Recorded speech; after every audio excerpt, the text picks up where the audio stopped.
Hi hello welcome to our channel. నేను మీ సిరి. కథలోకి వెళ్ళే ముందు వీడియోని లైక్ చేసి హైప్ చేయండి. అలాగే మరిన్ని వీడియోస్ కోసం మన ఛానల్ని సబ్స్క్రైబ్ చేసుకోండి. మిసెస్ అగస్త్య 148 హోటల్ అడ్రస్ చెప్పడంతో అది కొంచెం అర్థం చేసుకుని ముందుకురికింది కారు. శ్రీధర్ కారు అలా బయలుదేరగానే వెనకే మనోహర్ కారులో స్టార్ట్ అయ్యాడు. శ్రీధర్ గురించి చెప్పలేనంత భయంగా ఉంది అతనికి. ఎందుకలా బిహేవ్ చేస్తుందో అర్థం కావడం లేదు. సూరజ్ని అడగమంది. సూరజ్ రెస్ట్‌లో ఉన్నాడు. అసలు ఏమైంది ఆమెకి? కొంపతీసి అగస్త్య మీద ప్రేమతో పిచ్చిదవ్వలేదు కదా? గుండెలు జల్లుమన్నాయి ఆ ఆలోచనకి మనోహర్‌కి. వెంటనే డ్రైవర్‌కి చెప్పి కారు వేగం పెంచమని చెప్పాడు మనోహర్. ఎయిర్‌పోర్ట్ నుంచి వస్తుంటే తమ కారుకి ఎదురుగా 2 కార్లు ఆగి అందులో నుండి 20 మంది దిగుతూ కనిపించారు. అగస్త్య, డేవిడ్ ఇద్దరూ కారు దిగారు. వాళ్ళ వెనక మరో నలుగురు ఉన్నారు. డ్రైవర్ బిక్కుబిక్కుమంటూ చూస్తున్నాడు. ఎవరు మీరు? డేవిడ్ ఇంగ్లీష్‌లో అడిగాడు. వాళ్ళు మాట్లాడలేదు. వాళ్ళ చేతిలో గన్స్‌తో పాటు ఏవో ఆయుధాలు కూడా ఉన్నాయి. వాళ్ళు 20 మంది ఒకేసారి ముందుకు వచ్చారు. వెంటనే అగస్త్య, డేవిడ్ చెరొక గన్ను తీసుకున్నారు. ఎవరు మీరు? గన్ చూపిస్తూనే అడిగాడు డేవిడ్. ఎదురుగా వాళ్ళు కూడా గన్స్ పట్టుకొని ఉన్నారు. వాళ్ళు చెప్పరు. నా కోసం వచ్చినట్టున్నారు. సన్నగా నవ్వాడు అగస్త్య. అతనిలో కోపం చప్పున పొంగింది. ఎదురుగా ఉన్న వాళ్ళు కాల్పులు మొదలుపెట్టడంతో గబుక్కున కారు డోర్ తీసి అడ్డుపెట్టాడు అగస్త్య. డేవిడ్ మనుషులు కారు చాటుకి వెళ్ళి కాల్పులు తిరిగి మొదలుపెట్టారు. డ్రైవర్ భయంగా కారులో నుంచి వెనక్కి వెళ్ళాడు. కారులో నుంచి అటువైపు నుంచి ఇటువైపు నుంచి బయటకొచ్చాడు అగస్త్య. ఎదురుగా కాల్పులు జరుగుతూనే ఉన్నాయి. వాళ్ళు ముందరకొస్తూనే ఉన్నారు. సరిగ్గా కాళ్ళకేసి షూట్ చేశాడు అగస్త్య. ఇద్దరు ముగ్గురు నేలకు ఒరిగినా సరే మిగతా వాళ్ళు అసలు ఆగలేదు. అతన్ని చంపాలన్నట్టు ముందుకు దుక్కుతున్నారు. డేవిడ్ వెనక నుంచి గన్ తీసి మరొకటి అగస్త్యకిచ్చాడు. డేవిడ్కి ఇవన్నీ వెనుతో పెట్టిన విద్య. అగస్త్యకి మాత్రం కొత్తే. అతను ట్రైనింగ్ తీసుకున్నాడు కాలేజీ రోజుల్లో. కానీ ఎప్పుడు యూజ్ చేసే ఛాన్స్ అయితే రాలేదు అగస్త్యకి. దగ్గరగా వచ్చిన అతని చేతిని పట్టుకొని లాగి గన్తో షూట్ చేశాడు అగస్త్య. అతన్ని అడ్డు పెట్టుకుని ఎదురుగా వెళ్ళాడు. అతని పక్క నుంచి ఎదురుగా ఉన్న వాళ్ళని కాల్చడం మొదలుపెట్టాడు తిరిగి అగస్త్య. ఇష్టం వచ్చినట్లు కొట్టడం, కాల్చి పడేయడం అదే జరిగిపోయింది. మరో పావుగంట రణరంగం ముగిసింది. సూరజ్ పంపిన వాళ్ళలో కొందరు ప్రాణాలు కూడా పోయాయి. మరికొందరు అక్కడి నుంచి పరారైపోయారు అగస్త్య, డేవిడ్ దెబ్బకి. డేవిడ్ మనుషులిద్దరికీ బాగా గాయాలైతే వెంటనే హాస్పిటల్కి తీసుకెళ్లిపోయారు వాళ్ళిద్దరిని. అగస్త్య, డేవిడ్ అక్కడి నుంచి బయలుదేరారు. మనోహర్ పంపి ఉంటాడని అనుమానపడ్డారు వాళ్ళిద్దరు. ఇద్దరు హోటల్కి బయలుదేరారు. నువ్వు ఒక్కడవే ఇక్కడ ఉండడం సేఫ్ కాదు బాస్ అన్నాడు డేవిడ్. Thanks David. నన్ను నేను ప్రొటెక్ట్ చేసుకుంటాను. అంతేకాదు నీ హెల్ప్ కూడా కావాలి. శ్రీధని ఇక అక్కడ ఉంచను. అడ్డు వచ్చిన వాళ్ళని చంపైన ఎత్తుకు వచ్చేస్తాను. ప్రశాంతంగా చెప్తే మాట వినరు ఎవరైనా. రక్తం చిందాల్సిందే. అప్పుడే బుద్ధి వస్తుంది. అగస్త్య ఆవేశాన్ని అణుచుకుంటూ అన్నాడు.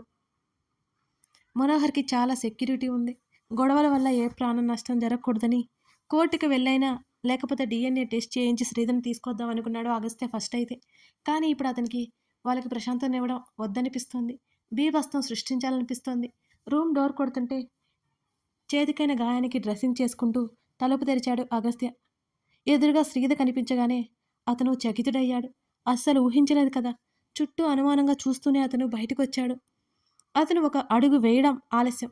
ఆమె ఎగిరి అతనిని కరుచుకుని చుట్టూ చేతులు వేసి గట్టిగా హత్తుకుంది. ఆమె నడుము చుట్టూ చెయ్యేసి పట్టుకున్నాడు అగస్త్య. ఆమె ఏడుస్తున్న శబ్దం వినబడుతోంది అతనికి. సెనోరిటా అతను పిలుస్తూనే దూరం జరపబోతుంటే ఆమె జరగలేదు. ఎందుకు ఎందుకు నువ్వు నా కాల్ లిఫ్ట్ చేయలేదు? నేను ఎంత భయపడ్డానో తెలుసా? శ్రీధర్ అలాగే ఏడుస్తూ అడుగుతూ నెమ్మదిగా తలని వెనక్కి తీసుకుంది. అతని చెంపకి తన చెంప నుంచి మళ్ళీ కౌగిలించుకుంది. అక్కడ సిగ్నల్స్ లేవనుకుంటా. అతను చెప్తూనే నెమ్మదిగా ఆమెను కిందకి దించాడు. దూరం జరగబోతున్న అతని నడుము చుట్టూ చేతులు పోనిచ్చి మళ్ళీ హత్తుకుని అతని ఛాతీకి చెంపానించింది Sridhar. I miss you. I missed you so much. నేను ఎంత భయపడ్డానో తెలుసా? చాలా చాలా భయం వేసింది నాకు. అలాగే హత్తుకొని చెప్పింది అతన్ని. ఆమె ముఖాన్ని చేతుల్లోకి తీసుకుని ఆమె చెంపల మీద ఉన్న కన్నీళ్లు తుడిచాడు అగస్త్య. ఆమెను గాఢంగా మరోసారి హత్తుకొని ఆమె తల మీద చెంపానించాడు. ఎలా వచ్చావు నువ్వసలు అని అంటూ దూరం జరిపి అడుగుతూ తల తిప్పి చూడగా మనోహర్ దూరంగా ఆగిపోయి కనిపించాడు. శ్రీధ కళ్ళు తుడుచుకుని కింద పడిన గన్ చూపించింది. ఏంటి? దీంతో అందరిని బెదిరించి వచ్చావా? సన్నగా నవ్వుతూ అడిగాడు అగస్త్య. అవునన్నట్టు ఎడమ చేత్తో కళ్ళు తుడుచుకుంటూ చెప్పింది శ్రీధ. మరోసారి దగ్గరికి లాక్కొని హత్తుకొని ఆమె తల మీద ముద్దు పెట్టుకున్నాడు అగస్త్య. మనోహర్ని ఏమాత్రం పట్టించుకోలేదు అగస్త్య. శ్రీధని అతనికా వెళ్ళనివ్వడు. శ్రీధని అక్కడే ఉంచడానికి మరొక కారణం ఉంది. శ్రీధని ఆ ఇంట్లోకి చేర్చిన వ్యక్తి కోసం ఇన్నాళ్ళు ఓపిక పట్టాడు, కానీ ఇప్పుడు అది కూడా అనవసరం అనిపిస్తోంది అతనికి. తన వెనకే మనోహర్ వస్తున్నది తెలిసి తల తిప్పి చూసిన శ్రీధకి వెనక్కి తిరిగి వెళ్ళిపోతున్న మనోహర్ కనిపించాడు. పట్టనట్టే చూసింది శ్రీధ. అతను ఆమెను లోపలికి తీసుకెళ్లి మంచినీళ్లు తాగించాడు. ఆకలి పొట్ట మీద చేయి వేసుకుని చెప్పింది శ్రీధ. టిఫిన్ తెప్పిస్తాను, బ్రష్ చేసుకోపో. అతను చెప్తుండగానే అతని చేతికైన గాయం చూసి ఆమె చాలా కంగారు పడింది. ఏమైంది నీకు అంటూనే అతని చేతిని తీసుకుని చూసింది శ్రీధ. వచ్చేటప్పుడు తన మీద జరిగిన అటాక్ గురించి చెప్పాడు అగస్త్య. ఇదంతా ప్లాన్ చేసింది ఆ సూరజ్. శ్రీధ కచ్చగా పళ్ళు నూరుకుంటూ చెప్పింది అతనికి. శ్రీధ ముందు డేవిడ్కి కాల్ చేశాడు అగస్త్య. ఈ మనోహర్ 5 నిమిషాల్లో కిడ్నాప్ అయిపోవాలి. ఇక్కడ హోటల్ దగ్గరే ఉన్నాడు. అతని మాటలకు శ్రీధ ఆశ్చర్యంగా చూసింది అగస్త్య వంక. డేవిడ్తో మాట్లాడి కాల్ కట్ చేశాడు అగస్త్య. అతన్ని కిడ్నాప్ చేస్తున్నావా? ఎందుకు అని అయోమయంగా అడిగింది శ్రీధ. వాడు మళ్ళీ నీ వైపు చూడకూడదు అని అంటూనే వెళ్ళి ఫ్రెష్ అయ్యిరా అన్నాడు ఆమెను వదులుతూ. బ్రష్ అని అడిగింది. అక్కడే ఉంది చూడు అన్నాడు. డ్రెస్ అని అడిగింది. ఏదో ఒకటి వేసుకో అన్నాడు అగస్త్య. ఆమె ఫ్రెష్ అయ్యి అతని బట్టలే వేసుకుంది. ఆమె వచ్చేసరికి అక్కడికి టిఫిన్ వచ్చింది. తింటూ ఉండు, నేను స్నానం చేసి వస్తాను అంటూ అతను వెళ్ళిపోయాడు. అతను ఫ్రెష్ అయ్యి వచ్చేసరికి అలాగే కూర్చొని ఆలోచిస్తోంది శ్రీధ.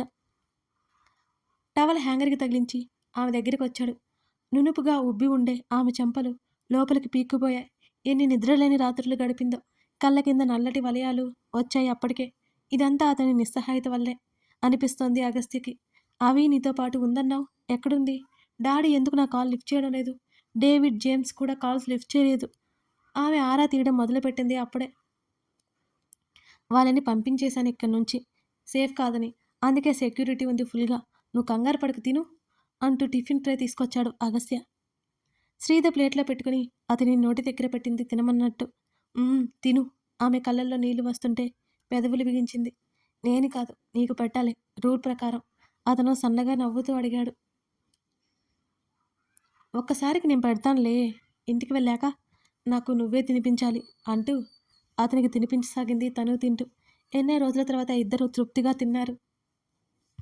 అతని కౌగిలిలో ముడుచుకుని ఇన్ని రోజుల దూరాన్ని, ఆ ఫీలింగ్ని పోగొట్టుకునే పనిలో పడింది శ్రీధ. ఆమె వెన్ను ఎమురుతూ ఉంటే ఆమె తల మీద గడ్డమానించి అలాగే కూర్చుండిపోయాడు అగస్త్య. ఏదో గుర్తుకొచ్చినట్లుగా టక్కున దూరం జరిగింది శ్రీధ. ఏమైంది అన్నట్టు చూశాడతను. గబగబా తను విడిచిన డ్రెస్ పాకెట్లో ఉన్న ఫోన్, దాంతోపాటు చిన్న బాక్స్ తీసుకొచ్చింది. అగస్త్య ముందర కూర్చుంది, మోకాళ్ళ మీదనే. అందులో ఏముందన్నట్టు అగస్త్య ఆమె చేసే పన్నే చూస్తున్నాడు. ఫోన్ పక్కన పెట్టేసి ఆ బాక్స్ ఓపెన్ చేసింది. సూరజ్ని పీకి పడేసినంత మంగళసూత్రం ఉంది అందులో. అగస్త్య అయోమయంగా చూస్తుంటే అది చేతుల్లో పట్టుకొని అతని చేతిలో పెట్టింది మెల్ల వేయమన్నట్టుగా. తన మెడలో ఉన్న పసుపు తాడు చూపించింది. ఆమెకి ఒక్కసారిగా ఏడుపు వచ్చేసింది గుర్తుకొస్తుంటే. ఊడిపోయిందా అని అడిగాడు అగస్త్య. అలా అనకూడదు, అతనికి చిరుకోపంగా చెప్పి సూరజ్ లాగేశాడు అన్నది. అగస్త్య బ్రుకుటి ముడిపడింది. మారు మాట్లాడకుండా ఆ చైన్ ఆమె మెడలో వేశాడు. అతను ఎలా ఫీల్ అవుతున్నాడో ఎర్రబడ్డ అతని ముఖమే చెప్తోంది. అవి ఏం చేస్తుందో కాల్ చేద్దాం అన్నది తల పైకెత్తి చూస్తూ. అంటూ ఆనంద్ మొబైల్కి కాల్ చేశాడు అగస్త్య. మమ్మా అరచి స్క్రీన్ మీద కనబడుతున్న శ్రీధని చూస్తోంది అవంతి. అగస్త్య అనుకొని పాపకి ఫోన్ ఇచ్చిన ఆనంద్ కూతురు ఊసి వెనువడి గబుక్కున ఫోన్లోకి తొంగి చూశాడు. శ్రీధ కనబడుతోంది. అగస్త్య ఉన్నాడు. పక్కనే వాళ్ళిద్దరూ హోటల్ రూమ్లోనే ఉన్నట్టు అర్థమైపోయింది. అవి బంగారం కన్నీళ్ళు వస్తుంటే ఆపుకుంటూ పిలిచింది శ్రీధ. మా అమ్మ, ఏం చేస్తున్నావు? అమ్మమ్మ తాతయ్యని బాగా విసిగిస్తున్నావా? శ్రీధ కళ్ళు తుడుచుకుంటూ అన్నది. లేదన్నట్టుగా అడ్డంగా బుర్ర ఊపేసి అవి గుడ్ గర్ల్ కదా అన్నది ముద్దు ముద్దుగా. శ్రీద నవ్వేసింది. లైస్ చెప్పకూడదు. అవి గుడ్ గర్ల్. డాడా చెప్పు అన్నది తండ్రిని సాక్ష్యానికి పిలుస్తూ ఆ బుజ్జిది. అవును, అవి గుడ్ గర్ల్. ఎంత గుడ్ గర్ల్ అంటే ప్రిన్సెస్ లాగా.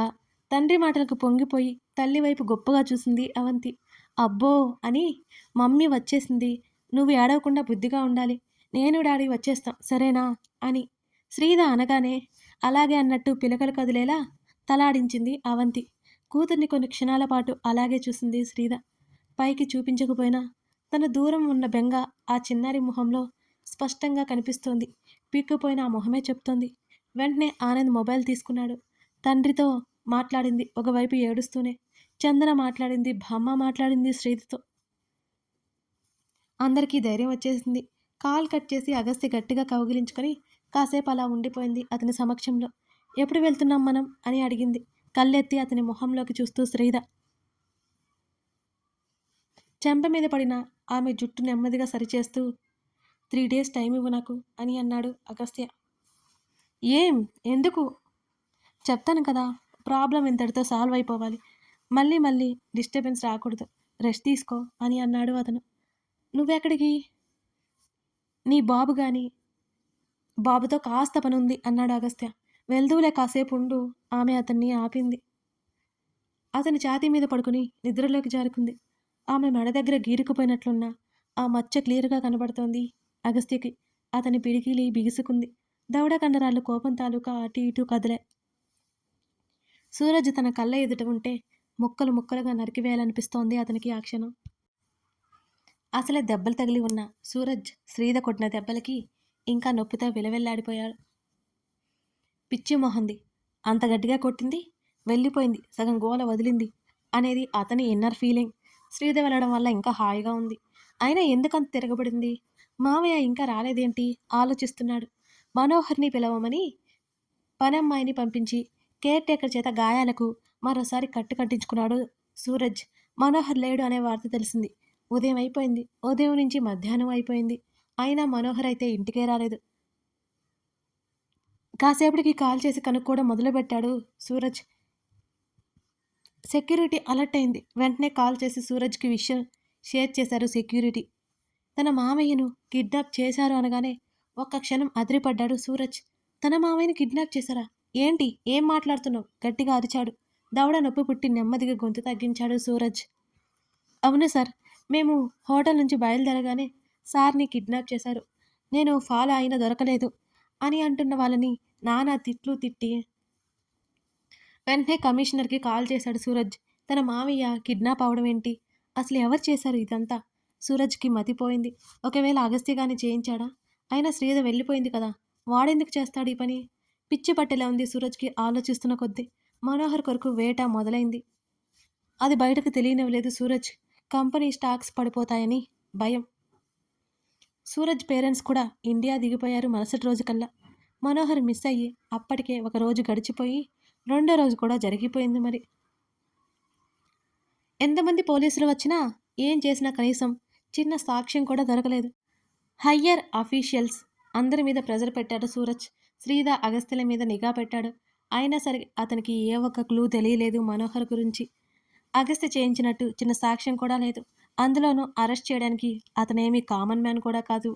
అసలు ఎటువంటి ఎవిడెన్స్ లేకుండా అరెస్ట్ చేయడానికి అతను ఊరుకోకూడదు. కేసు పెడతారని పోలీసులు వెనక్కి తగ్గుతున్నారు. బాల్కనీలో నుంచి మెయిన్ రోడ్ మీద ఉన్న వెహికల్ చూస్తున్నాడు అగస్త్య. తమని బాగా వాచ్ చేస్తున్నట్టు అతనికి అర్థమైంది. మనోహర్తో మాట్లాడాలి కానీ ఇప్పుడు కాదు.